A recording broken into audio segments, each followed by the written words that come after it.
Magandang araw mga kapitbahay. We are making chicken pork adobo. And this dish is gluten-free.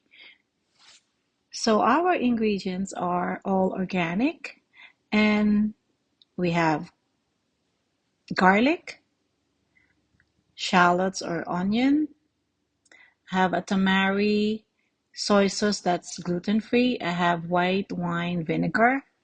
You can also use any vinegar of your choice. So meron tayong organic chicken, thighs, boneless, skinless. We have some pork chop or pork loin, 3 pieces para meron tayong pork. So, ngayon, alisin natin ang mga balat ng garlic. So, pukpukin mo siya ng iyong kutsilyo. Ihiga mo, pukpukin mo, ganyan. Tapos, yung garlic, pag nagbabalat ka ng garlic, usually nadadry yung hands mo. So, anuhin mo, basain mo lang siya, maalis na yon, madali nang maalis yung mga skin. Ayan. Dalawang portion ito na garlic. So, yung isa, lalagay natin sa ating marinade. Pagmamarinate ng ating chicken at pork. At yung isa naman, pag gagawin natin pagsusutay ng ating garlic and onion, tapos isusutay natin yung ating meat, chicken and pork. So, hihiwain mo lang siya na maliliit. Itong onions kasi nakakatulong din siya para maging thick yung iyong sauce. Tsaka masarap din siya yung flavor niya. Tapos pagka meron nga palang ganyan naghihiwa ako, may plastic ako sa tabi yung mga kalat, doon mo lang ilagay para hindi mahirap mag-imis. So ayan yung pork. Yan, hinaywa ko din siya ng maliliit, pati yung chicken. So, ito yung ating garlic. Inilagay na natin sa ating bowl with our meat. Kung gusto mo chicken lang, pwede. Kung gusto mo combination, pwede rin. So, nilagyan ko ng white wine vinegar or pwede dado puti. Tapos, ito yung tamari gluten-free soy sauce. So, i-mix mo lang siya. Mix, mix, mix. Yan. Ganyan. So, leave it there for like maybe half an hour. So, after half an hour, ilagay mo na yung pan, lagyan mo ng konting olive oil. Pag medyo mainit na, lalagay natin ang ating garlic. So, ilagay natin si garlic, ang iyong mga bawang na tinadtad. Yan. Pa-brownin mo ng konti. Medium heat lang para hindi masunog yung ating garlic.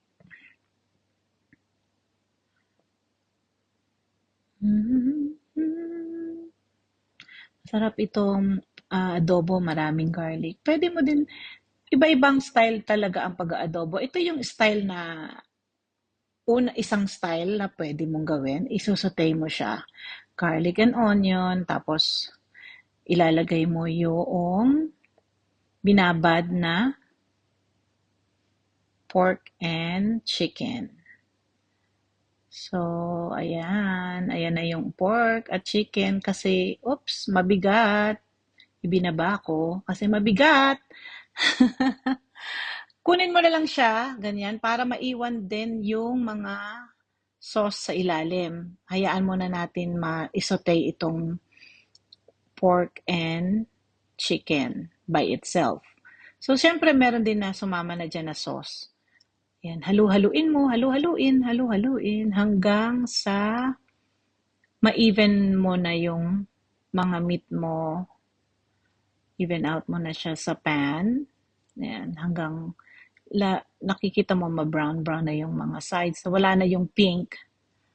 Yan. Pagkatapos yan, pwede mo nang ilagay yung iyong natirang marinade dun sa bowl. Yan. Lalagay na natin siya.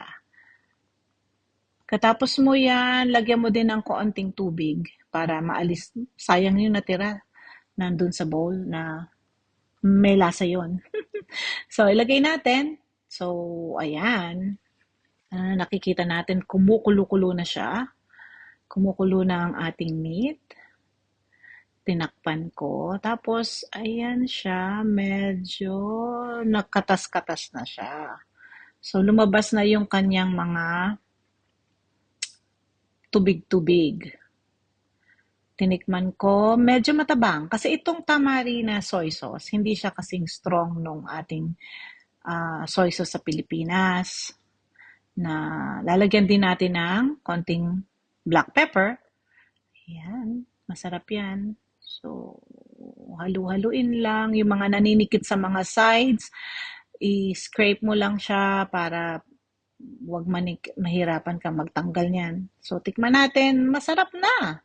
Okay. So, ngayon tatanggalin natin yung mga oil sa ibabaw. Itong dish na to kasi skinless and yung ating thighs, tapos yung pork loin natin is wala din masyadong fats. So, konti lang yung nakukuha kong fats dyan. Kasi ayoko na magdagdag ng oil pag i-fry ko yung mga meat. Kasi ipa-fry natin yung meat afterwards. Sa sarili niyang mantika.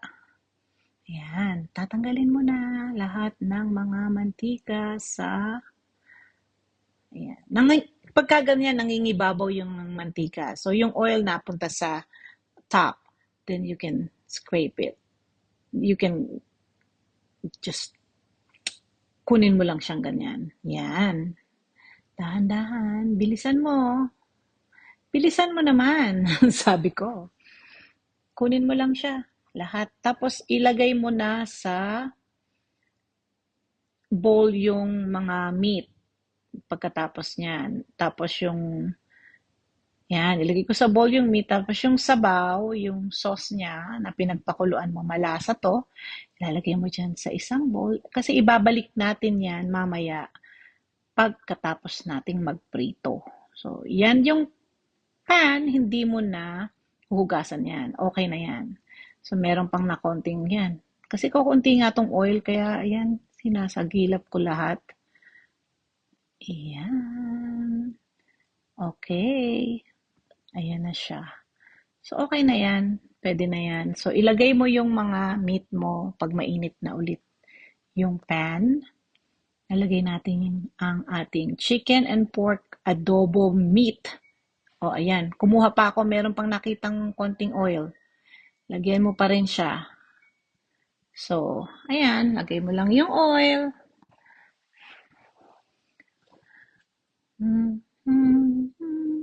Tanggalin mo yung mga nasa side. Mainit na.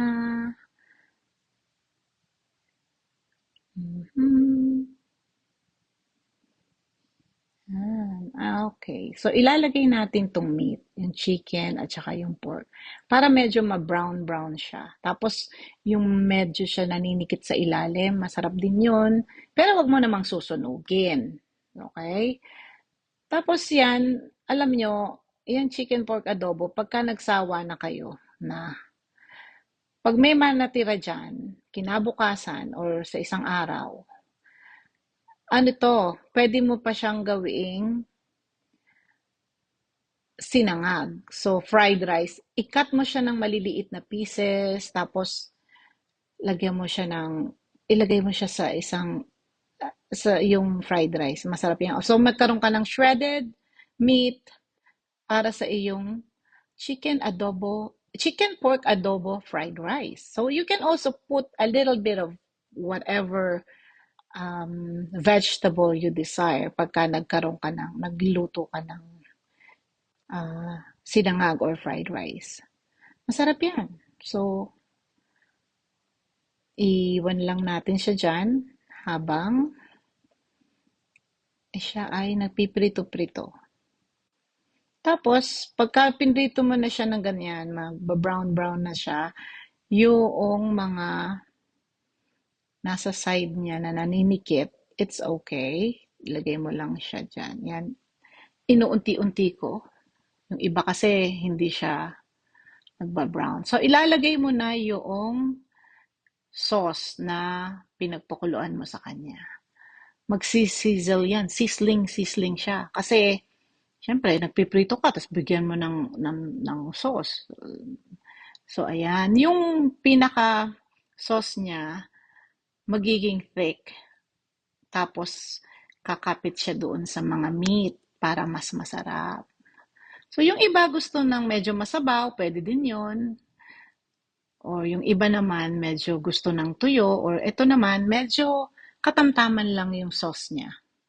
Para meron silang ilagay sa rice. Ayan. So, nilagyan ko ng broccoli, tas in rice. Ayan. Ang sarap ng ating adobo. Chicken pork adobo. Gluten-free. Thank you for watching.